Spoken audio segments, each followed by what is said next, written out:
साल होतं 1967 आणि हीच ती विधानसभा निवडणूक होती ज्या निवडणुकीत बारामतीचा एक तरुण वयाच्या 27व्या वर्षी पहिल्यांदा आमदार बनला आणि मग पुढं महाराष्ट्राचा 4 वेळा मुख्यमंत्री देखील बनला.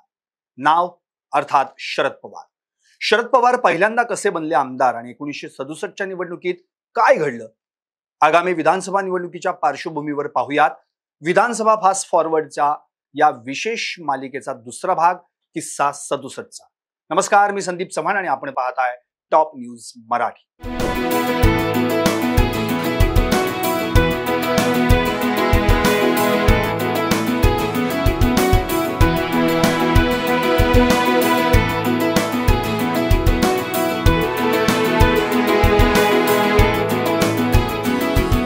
1967च्या निवडणुकीवेळी पहिल्यांदाच विधानसभेच्या जागा 264 वरून 270 करण्यात आल्या.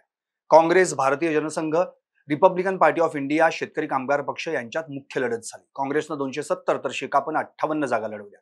भारतीय जनसंघाने 166 तर रिपाईनं 79 जागा लढवल्या. एकूण 9 पक्ष आणि 463 अपक्ष उमेदवार निवडणूक रिंगणात उतरले. निवडणूक निकाल लागला आणि काँग्रेसनं 203 जागांवर विजय मिळवला. शेकापनं मुसंडी मारत 19 जागा जिंकल्या. भारतीय जनसंघाला मात्र अवघ्या 4 जागा जिंकता आल्या, तर रिपाईनं 5 जागी विजय मिळवला. 9 पक्षांपैकी 8 पक्षांना जागा जिंकता आल्या, पण 40 जागांवर लढलेल्या स्वतंत्र पक्षाला भोपळाही फोडता आला नाही. काँग्रेसनं 270 पैकी 203 जागा जिंकून एखादी सत्ता मिळवली आणि वसंतराव नाईकांच्या गळ्यात सलग दुसऱ्यांदा मुख्यमंत्रीपदाची माळ पडली. आता वळूयात त्या युवा आमदाराकडे ज्यानं याच निवडणुकीच्या माध्यमातून विधानसभेत पहिल्यांदा पाऊल ठेवलं आणि मग राजकीय इतिहास रचला. मी ज्या राजकीय व्यक्तिमत्वाविषयी सांगतोय त्यांचं नाव आहे शरद पवार. आपल्या राजकीय कारकिर्दीत कधीही वैयक्तिक पराभव न पाहणारे शरद पवार याच निवडणुकीत बारामती विधानसभा मतदारसंघातून पहिल्यांदा आमदार झाले. त्यावेळी त्यांचं वय होतं फक्त 27 वर्षे.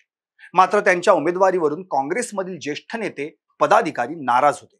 27 वर्षांच्या शरद पवारांना तत्कालीन काँग्रेसचे प्रदेशाध्यक्ष विनायकराव पाटील यांनी बारामतीमधून निवडणूक लढणार का असा प्रश्न केला खरा, पण शरद पवार यांच्या उमेदवारीला बारामतीमधूनच विरोध करण्यात आला होता.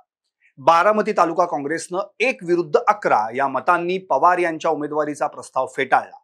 पुणे जिल्हा काँग्रेसनं हा प्रस्ताव राज्य कार्यकारिणीकडे पाठवला. तत्कालीन मुख्यमंत्री यशवंतराव चव्हाण यांच्या निवासस्थानी प्रदेशच्या संसदीय मंडळापुढे उमेदवारांची नावं आणि स्थानिक संघटनांचे ठराव चर्चेला आले. त्यावेळी पुणे जिल्हा काँग्रेसनं बारामती तालुका काँग्रेसचा प्रस्ताव पुढे करून शरद हा नौखा आहे, त्यामुळे त्याला उमेदवारी दिल्यास बारामतीमधून पराभव होण्याची शक्यता आहे असं यशवंतराव चव्हाण यांच्या कानी घातलं. मात्र शरद पवार यांच्या उमेदवारीसाठी विनायकराव पाटील आणि यशवंतराव चव्हाण आग्रही होते. शरद पवार यांचं राजकीय आत्मचरित्र लोक माझे सांगाती या पुस्तकात या निवडणुकीबाबत माहिती देण्यात आली.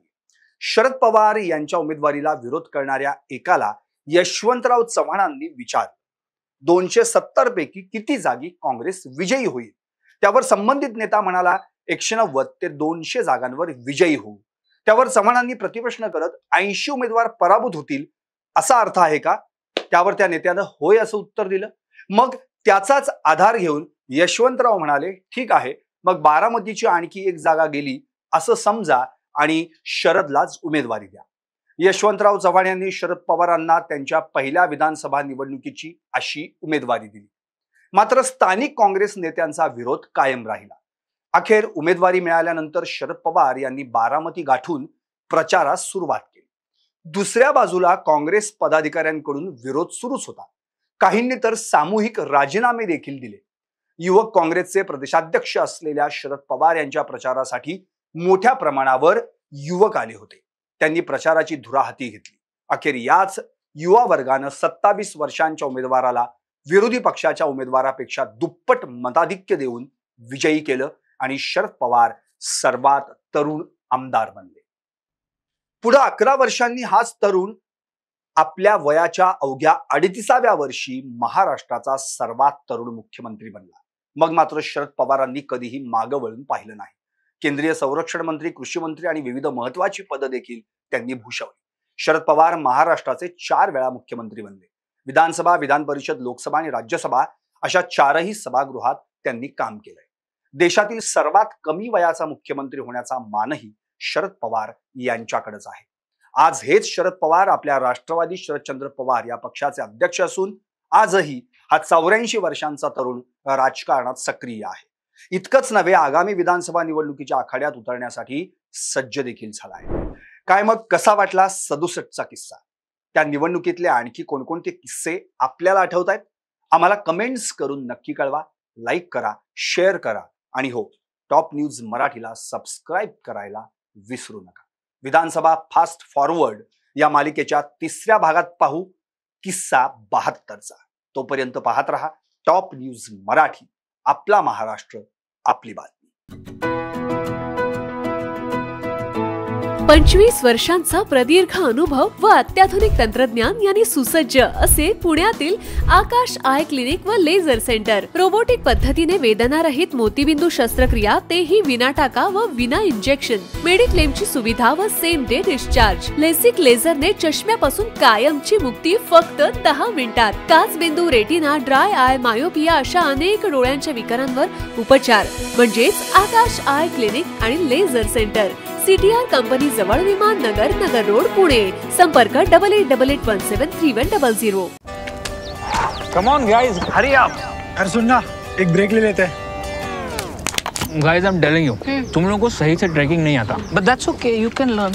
रोज का ढक्कन देना. ये रेड वाला है, सही वाला देना. अबे ढक्कन,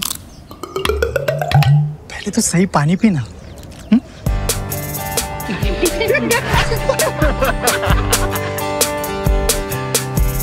Manikchand Oxyrich, proudly Indian.